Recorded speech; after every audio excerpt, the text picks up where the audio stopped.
जैसा कि मैं हमेशा करता हूँ, सुबह 5 बजे के करीब ही मैं और जॉन ऋषिकेश की तरफ निकल गए। गुड़ मुझे चाहे पसंद हो या ना हो, उसे बनता देखकर मैं काफ़ी तरोताज़ा महसूस करता हूँ।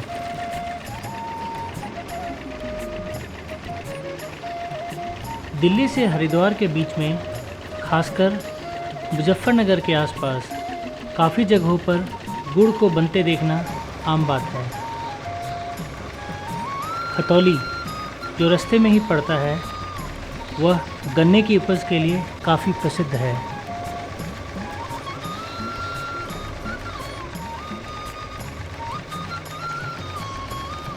पता नहीं जॉन को मज़ा आ रहा था या नहीं, पर कम से कम उसे बॉडी को स्ट्रेच करने का मौका तो मिल ही गया था, क्योंकि मैंने गाज़ियाबाद से इस स्थान के बीच कोई ब्रेक नहीं लिया था।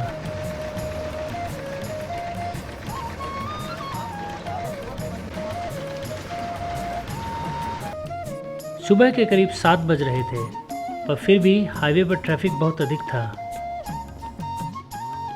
दिल्ली से ऋषिकेश के बीच की यह सड़क हम लोग करीब 1947 से ही चौड़ा कर रहे हैं और शायद 2047 तक उसे चौड़ा करते रहेंगे।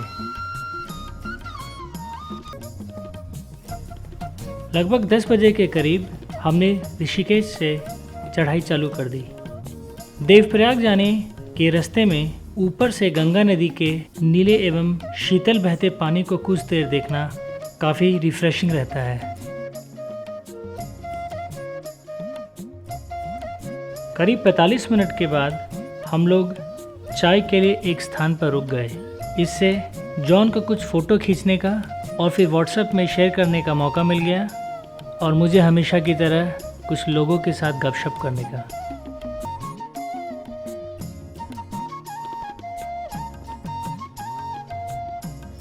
हम लोग काफ़ी धीरे ड्राइव कर रहे थे। अंदाजन करीब 12:30 बजे के करीब हम लोग देवप्रयाग पहुँचे।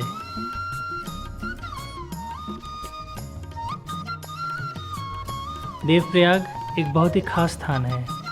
यहाँ गंगोत्री की तरफ से भागीरथी नदी एवं बद्रीनाथ और केदारनाथ की तरफ से अलकनंदा नदी आकर मिलती हैं, और यहाँ से ही यह गंगा कहलाती हैं।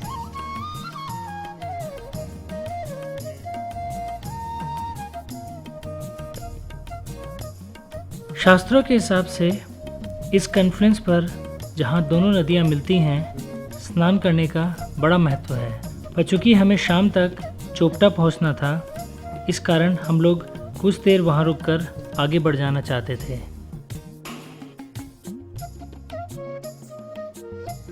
यहाँ पर ही भागीरथी नदी का मटमैला पानी अलकनंदा के साफ पानी से मिलता है, और यही सिल्ट पूरे रास्ते में गंगा के किनारे डिपॉजिट होता रहता है।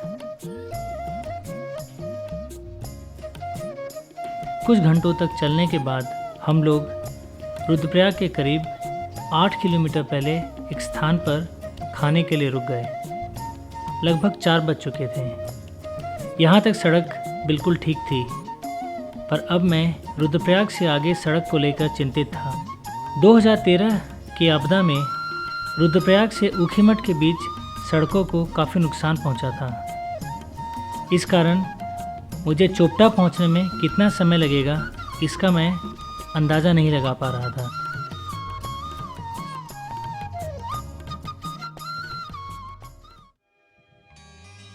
अगली सुबह करीब 6 बजे जब हम अपने लॉज से बाहर आए, तब जॉन ने पहली बार हिमालय के बर्फ़ से लदे पर्वतों को करीब से देखा।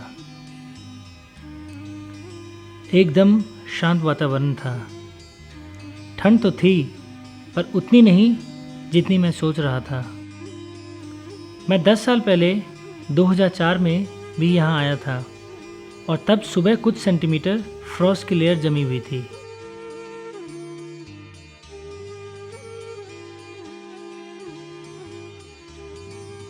गोल्डन सनराइज़ का करिश्मा कुछ ऐसा होता है जिसे शब्दों में बयान कर पाना बहुत मुश्किल है, कम से कम मेरे लिए।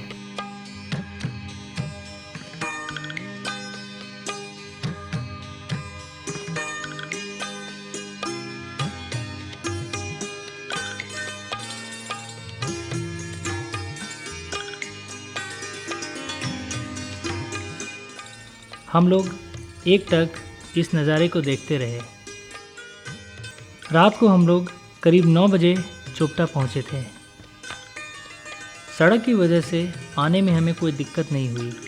2013 की आपदा से पहले जितनी चौड़ी सड़क होती थी वैसी तो अब नहीं थी, पर एक लेन की बहुत अच्छी सड़क चालू थी। चोपटा बहुत ही छोटी सी जगह है। सड़क के किनारे कुछ छोटे मोटे लॉजेस हैं और कुछ ढाबे हैं। यह ऊखीमठ से गोपेश्वर के बीच में करीब 10,000 फीट की ऊंचाई पर स्थित है। चंद्रशिला एवं तुंगनाथ की चढ़ाई यहाँ से ही चालू होती है। हम लोग करीब 8 बजे तक ही ऊपर तुंगनाथ की यात्रा चालू कर देना चाहते थे। चंद्रशिला के रास्ते में तुंगनाथ पहले आता है और वहाँ से करीब 1.5 किलोमीटर के बाद हम लोग चंद्रशिला पहुँचते हैं।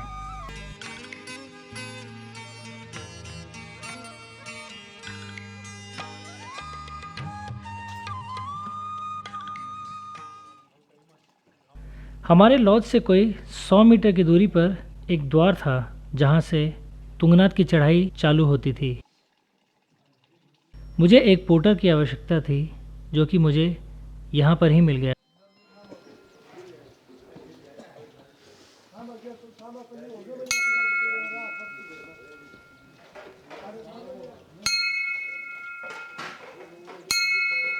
गेट पर एंट्री चार्ज देना होता है जो कि कुछ दिनों के लिए वैध रहता है और फिर ठीक 10 वर्षों के बाद मैंने तुंगनाथ की यात्रा आरंभ कर दी। हर यात्रा की तरह हम लोगों ने शुरुआत बहुत तेज़ी और जोश से किया। कभी मैं आगे रहता था तो कभी जॉन।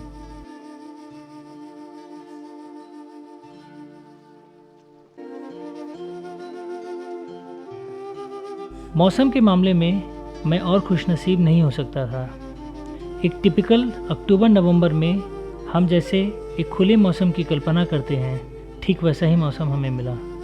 एकदम चटकीली धूप, ठंडी ठंडी हवाएं एवं वृक्षों से गिरते पत्ते और फिर कोई भीड़भाड़ भी नहीं।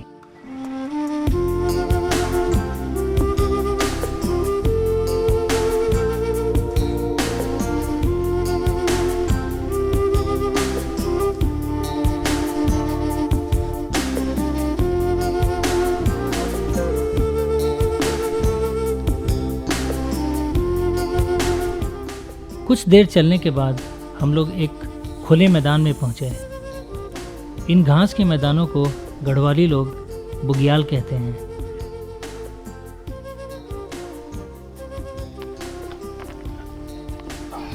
हालांकि हमें ठंड नहीं लग रही थी, पर जब हमने जमे हुए पानी को देखा तो हमें ठंड का एहसास हुआ। जॉन के लिए शायद यह अनोखा तजुर्बा था जिसका कि वह काफ़ी लुत्फ भी उठा रहा था।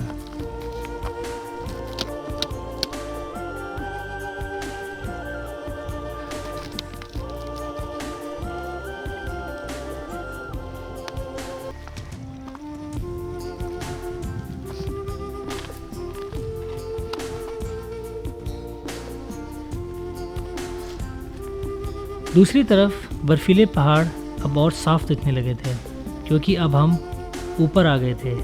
चौखंबा पर्वत अब चोपटा की तुलना में हमें पहले से ज़्यादा नज़र आने लगा था। यह घोर पाप नहीं तो और क्या होता अगर हम लोग ऐसी खूबसूरत जगह पर सेल्फीज़ लेकर उसे और लोगों से शेयर नहीं करते, पर हमने यह पाप नहीं किया और ढेर सारी तस्वीरें खींची। करीब करीब 9:30 बज गए थे और धूप में जरा जरा सी गर्मी आने लगी थी। इस कारण मैंने जैकेट उतार दी। पहाड़ों पर हैट और अच्छे क्वालिटी के गॉगल्स बहुत काम आते हैं। इनके बिना बहुत लोगों को सिर दर्द भी चालू हो जाता है। पहाड़ों में सितंबर अक्टूबर से बढ़िया घूमने का कोई मौसम मुझे तो नहीं लगता। मौसम ज़्यादातर खुला एवं साफ रहता है। ठंड भी ज़्यादा नहीं होती और ज़्यादा भीड़ भी नहीं मिलती। वैसे तो हमें 10 मिनट में वहाँ से आगे बढ़ जाना चाहिए था, पर इस हसीन बुग्याल से हमें आगे बढ़ने की इच्छा ही नहीं हो रही थी।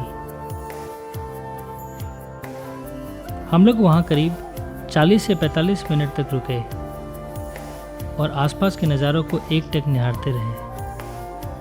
फिर हम तुंगनाथ की तरफ चढ़ने लगे। अभी ऑक्सीजन की कमी कुछ खास महसूस नहीं हो रही थी, इसलिए चढ़ने में कोई दिक्कत नहीं आ रही थी। पर आगे क्या होने वाला था इसका अंदाज़ा मुझे था, पर शायद जॉन को नहीं।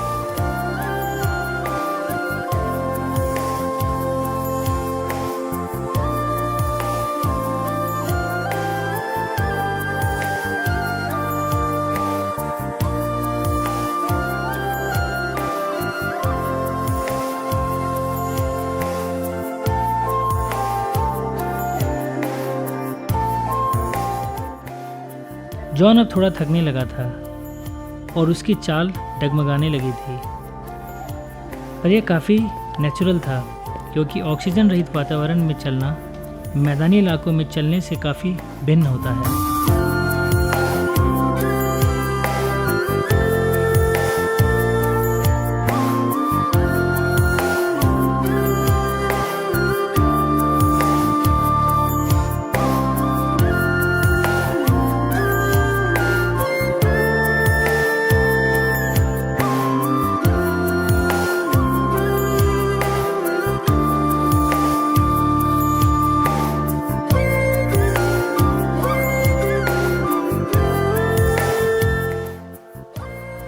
हम लोग नीचे से करीब 3 किलोमीटर ऊपर आ गए थे। हम जैसे जैसे ऊपर बढ़ रहे थे, हमारा व्यू उतना ही बढ़िया एवं खुला होता जा रहा था।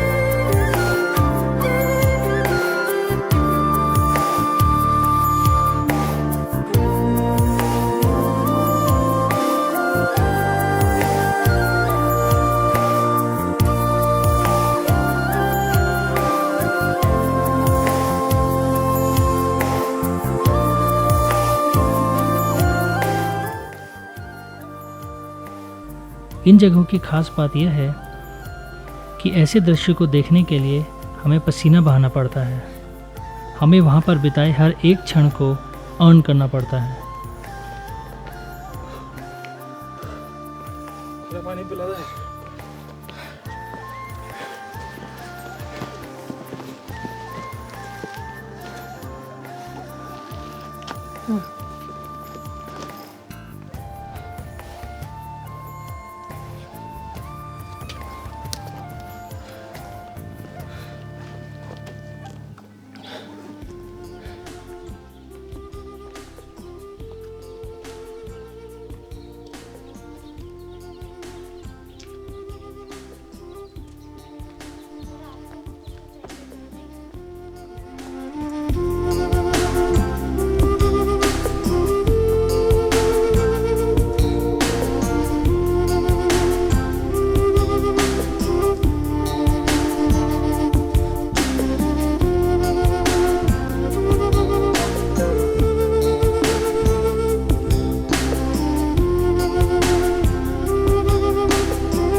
हमारे लिए थक कर बैठ जाना एक आनंदमय तजुर्बा होता था। दूर दूर तक हरी भरी पहाड़ियाँ एवं बर्फ़ से ढके हुए हिमालय के पहाड़ दिखते थे।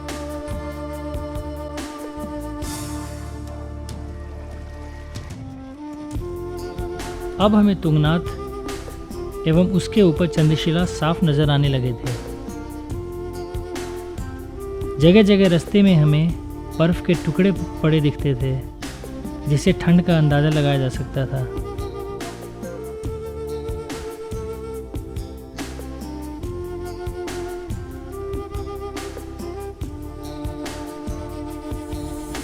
रास्ते में हमें वह लोग भी मिले जो हमारे ही साथ हमारी लॉज में ठहरे हुए थे।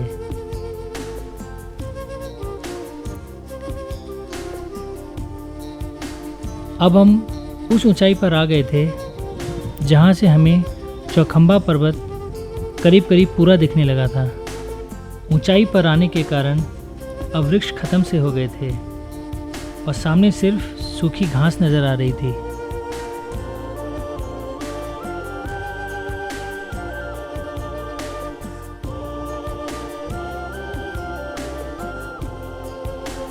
चूँकि दूसरे लोग थके हुए थे, मैं आगे बढ़ गया क्योंकि मुझे तुंगनाथ पहुंचने की जल्दी थी।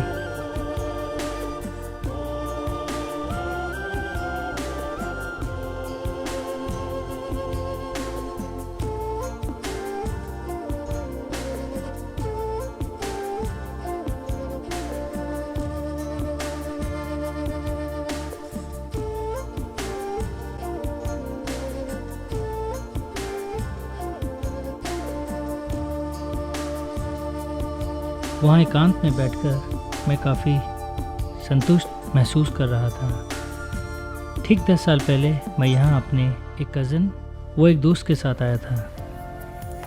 चूँकि वह मेरा पहला पहाड़ों में ट्रैकिंग का तजुर्बा था, इसलिए मैं उसे कभी नहीं भूलता हूँ। मैं उन लोगों को यहाँ काफ़ी मिस कर रहा था, पर आजकल की भागदौड़ भरी ज़िंदगी में अब किसके पास समय है ऐसी खूबसूरत जगह जाने के लिए, और वह भी दोबारा। दूसरे लोग आगे मंदिर की तरफ चले गए, जो कि वहाँ से करीब 50 मीटर की ही दूरी पर था। दिवाली के आसपास तुंगनाथ मंदिर के द्वार बंद हो जाते हैं और शायद यहाँ से शिव जी की मूर्ति किसी और स्थान पर ले जाई जाती है। इसी वजह से मंदिर का फाटक बंद था और वहाँ कोई भी नहीं था। तुंगनाथ दुनिया का सबसे ऊंचा शिव जी का मंदिर है और इसकी ऊंचाई केदारनाथ से करीब 100 मीटर अधिक है। यह मंदिर दिसंबर से अप्रैल तक पूरी तरह बर्फ से ढका रहता है। पंच केदार की श्रृंखला में इसका स्थान तीसरा है।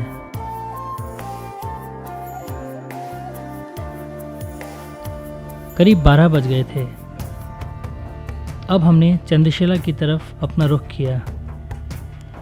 चंद्रशिला वहाँ से लगभग 1.5 किलोमीटर की दूरी पर है, पर यह 1.5 किलोमीटर ऑक्सीजन की कमी के कारण कहीं कठिन प्रतीत होता है।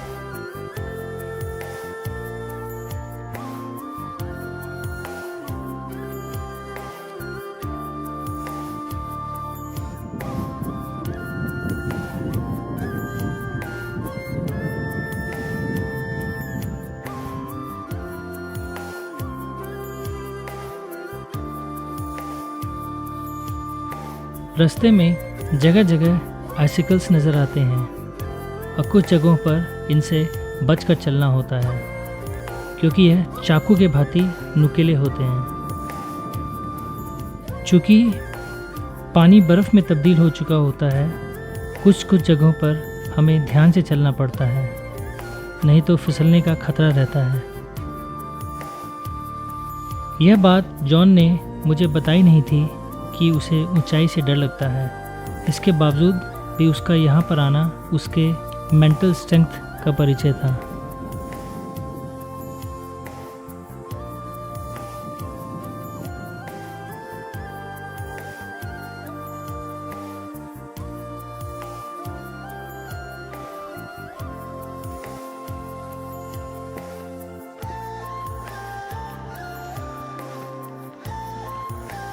I have the kneecaps on.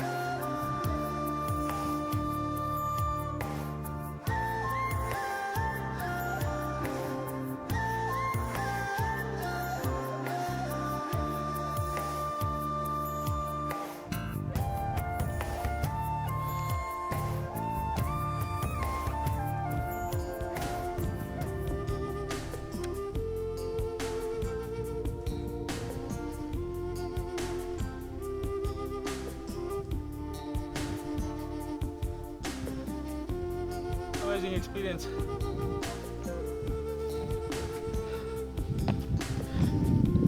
One should challenge their mind like this. Only body. They're going back. खंबा मिला है पकड़ के जाने नीचे से ही लगा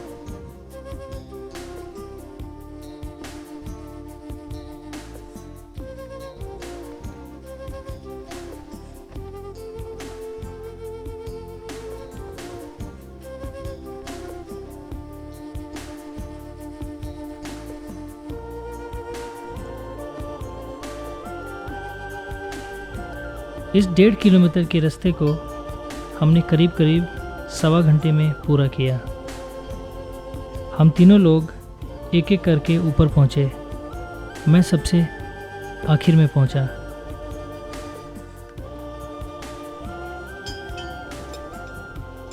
चंद्रशिला में बस यही एक मंदिर है। यह एकदम पहाड़ी की चोटी पर है। मंदिर के पास इसकी ऊंचाई 4000 मीटर लिखी है, पर वास्तव में यह 4100 मीटर पर है।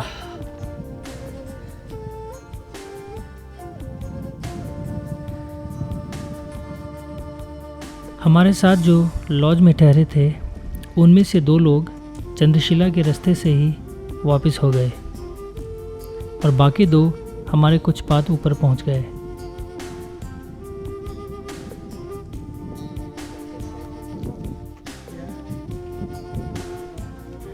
ऊपर में थोड़ी सपाट ज़मीन है और लैंडस्केप काफ़ी पथरीला है। शायद ही कोई और ऐसी जगह पर मैं गया हूँ जहाँ से हिमालय की बर्फीली चोटियाँ इतनी करीब से और इतनी अधिक नज़र आती हैं। यहाँ पे फुर्सत से घंटों समय बिताया जा सकता है।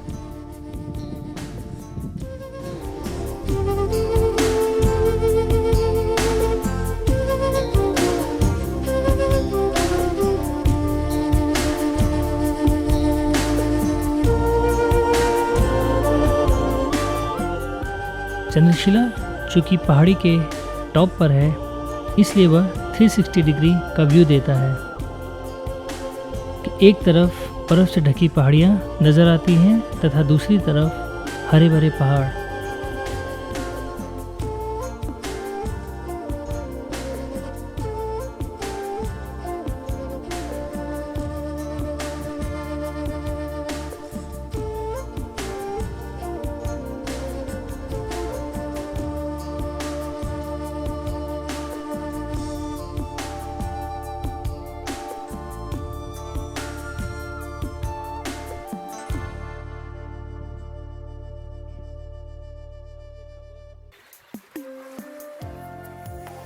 मौका मिलते ही मेरे लेक्चर्स चालू हो गए और दूसरे लोग चुपचाप मुझे सुनते रहे।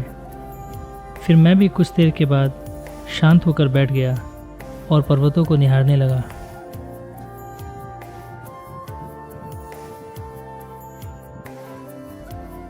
चंद्रशिला शांति से बैठकर मेडिटेट करने की जगह है, जहाँ ना चाहते हुए भी लोग अपने आप से बातें करने लगते हैं। शायद मैं ही एक अनोखा नमूना था जो कि अपने से ज़्यादा दूसरों से बातें कर रहा था। पर क्या करें, जगह ही ऐसी है जहाँ पहुंचकर खुशी का ठिकाना नहीं रहता और वह संभाले नहीं संभलती।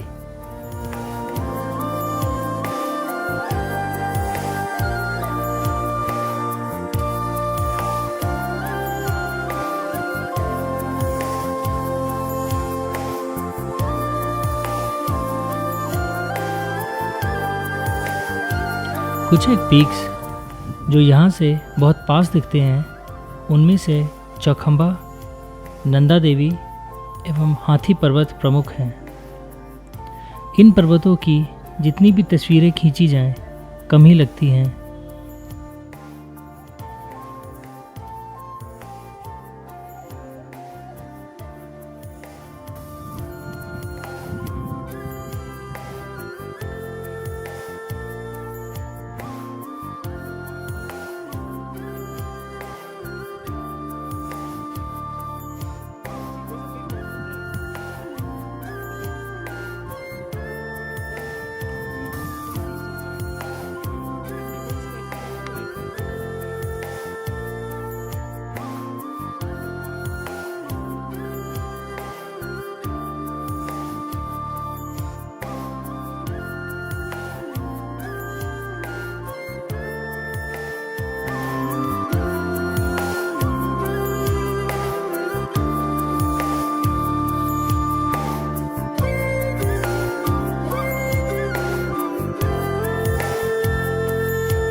the joy when you struggle for your breath and you're trying to get up and you're trying to climb. Your mind is blank. There is nothing that you think. Only thing that you think is the mind. You will always be telling stop, you can go back. Your body is tired. This is how you challenge your mind. Yeah. People say you cannot, you won't be, you will not be, you cannot reach summit. Challenge yourself in life.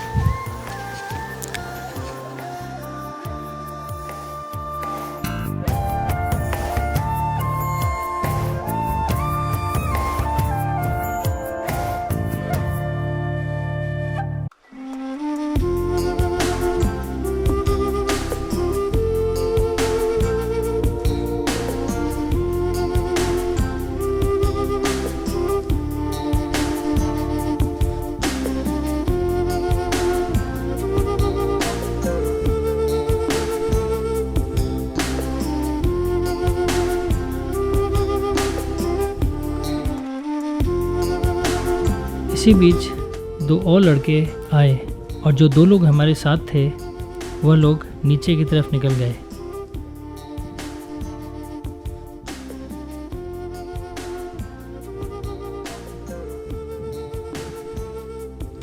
कहते हैं कि रावण वध के बाद श्री राम जी ने यहाँ आकर तपस्या की थी। लोग यह भी कहते हैं कि चंद्र देवता यहाँ अक्सर आकर समय व्यतीत करते हैं। तो मैं भी वहाँ बैठकर पिछले 10 साल की आप बीती पर विचार करने लगा। पता ही नहीं चला यह 10 वर्ष कैसे बीत गए।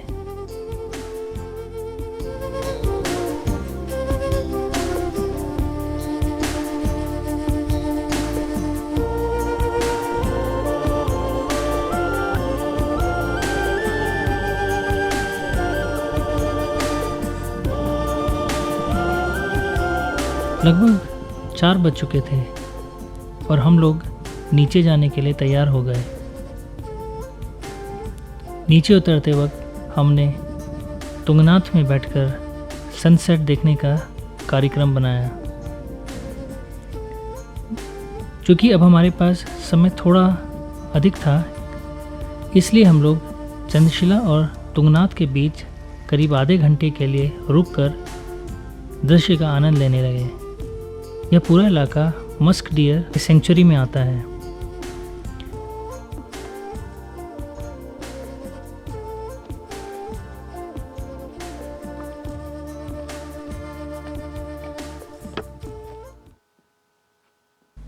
करीब 5 बजे हम लोग नीचे तुंगनाथ में आ गए। अब बस हमें यहाँ से सूर्यास्त का दृश्य देखना था।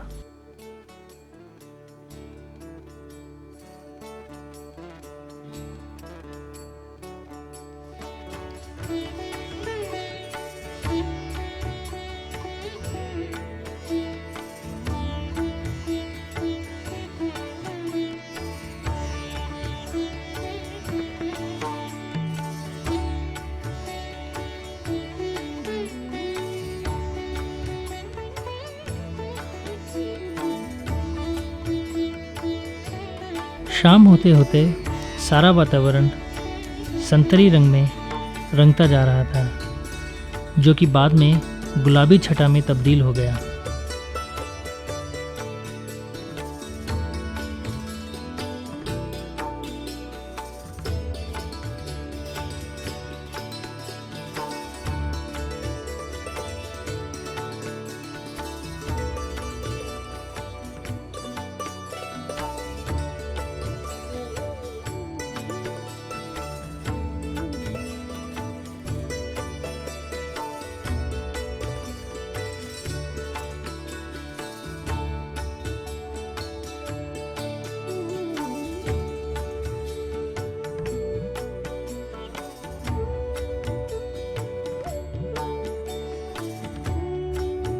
अंधेरा हो चला था। टॉर्च की रोशनी के सहारे हम तीनों लोग नीचे जाने लगे और पूरे दिन भर के तजुर्बे के बारे में सोचते रहे।